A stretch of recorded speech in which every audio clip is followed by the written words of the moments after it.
Hi everyone, so today I'm going to be testing out a new foundation.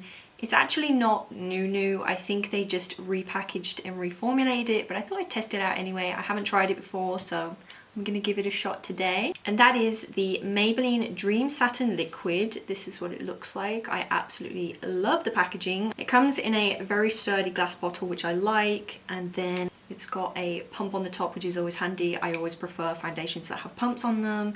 And it's in a very pretty pinky blush colour. This was $7.99, which is pretty standard for a drugstore foundation.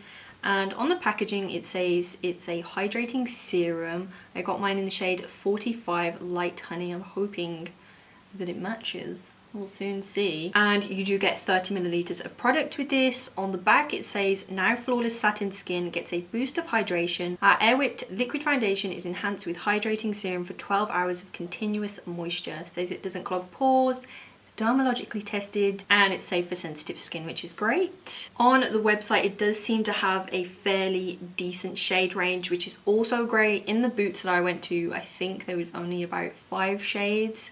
There wasn't many, but there's a lot more online. On the Maybelline website it says, again, radiant healthy looking skin with a luxurious feel. It says it's oil free, won't clog your pores, and it will give you a flawless natural looking coverage. So I'm going to assume from that it's not a full coverage.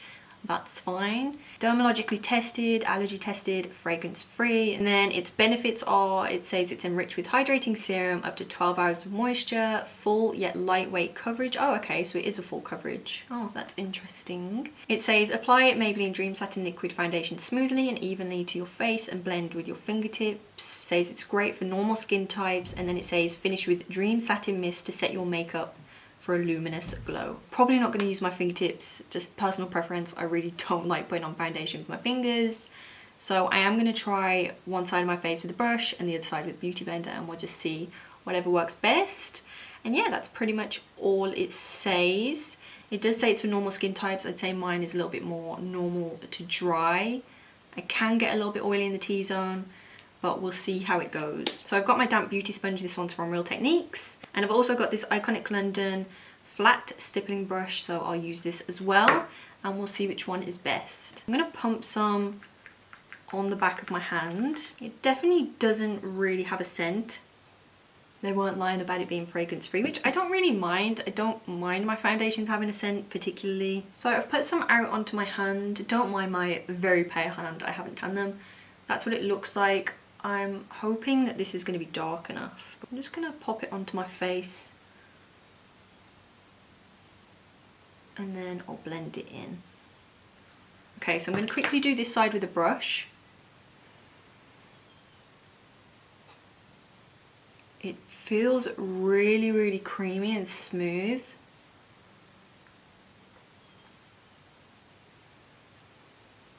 You can still see a lot of my natural skin texture underneath, so I wouldn't say it's a full coverage at all, but it does say it's a full coverage, yet it leaves you with natural looking skin, so I'm not really sure what that's supposed to mean. It doesn't really look like I've got anything on. It's definitely really lightweight though, like it doesn't feel like I've got anything on my face at all. I'm going to blend this side with my beauty sponge. To be honest, I haven't noticed a big difference between applying it with the brush versus the beauty sponge. I think, to me, it pretty much looks the same. I definitely really like the texture and the consistency of this. It's really, really lightweight. I feel like this would be really nice as an everyday foundation, something that you can't really feel. And it's giving you coverage, but at the same time, you can see your natural skin through. And it also gives you a really nice, healthy looking natural glow, not too dewy where your face just looks oily sort of thing. I think it looks quite natural. I'm going to put just a little bit more on with my beauty sponge just to see if I can build it up even more, because so far it's looking good, it's not looking cakey, so I just want to push it to the limits and see how far I can go with it. Again, I'm going to apply it to the face. I don't think I've ever worn this much foundation in my life, but hey ho, you gotta do what you gotta do. And I'm just going to take my sponge and really dab that in. I always like to go over my foundation afterwards with a sponge anyway, regardless of if I've used a brush or not, just because I feel like it really helps to push the product into the skin and it gives a much, much nicer finish. This is how it's looking now. Like I said, still feels very lightweight, hasn't settled into my fine lines or anything. I think the colour looks okay. I mean, I'd rather have my foundation be a little bit paler. I can just add warmth with bronzer, contour, things like that. So I'd rather it be a little bit lighter than too dark. But yeah, I really like it so far. It's got a really nice finish. It's not heavy on the skin. I did apply a few layers, so it's definitely buildable in coverage. And I'd say the coverage is pretty decent. It's covered up a lot of my uneven skin texture. Like I said, my face is a little bit sunburnt right now, so it's helped cover up all of that, which is great. It doesn't have a matte finish. It has a really nice, healthy skin looking finish, if that makes sense. It's not dewy, but it's not matte. It just looks like how your skin would look naturally with a little bit of the oils coming through, which I do really like. I mean, I always set my foundation anyway, so I'll be interested to see how it looks once I've got all my other makeup on. So yeah, I'm gonna go and finish off the rest of my makeup, and then I'll be back and I'll give you my final thoughts, and we can see how the foundation is looking then.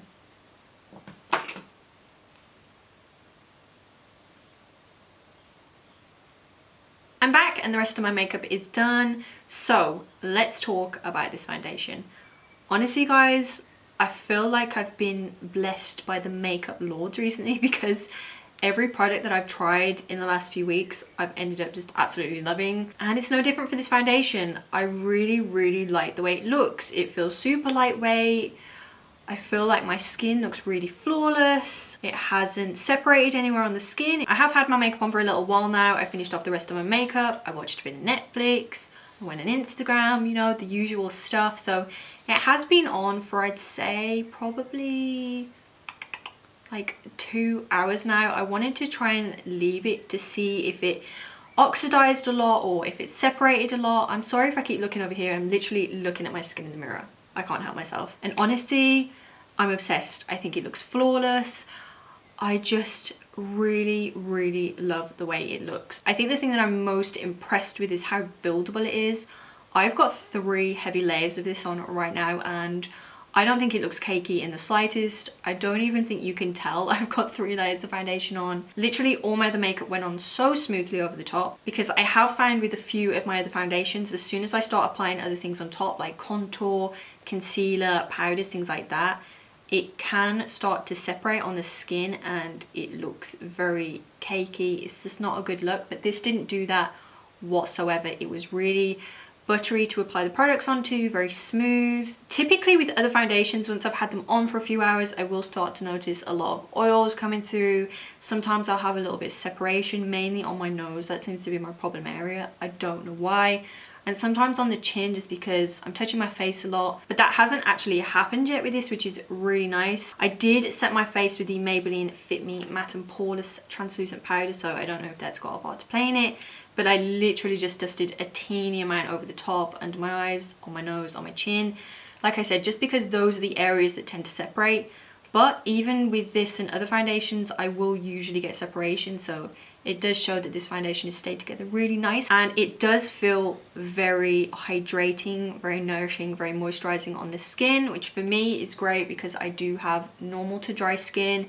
It kind of depends day to day, but it definitely feels very hydrating, which is going to be great for summer because my skin does tend to dry up a lot. It is quite dry right now just because I burnt it over the weekend, which isn't great.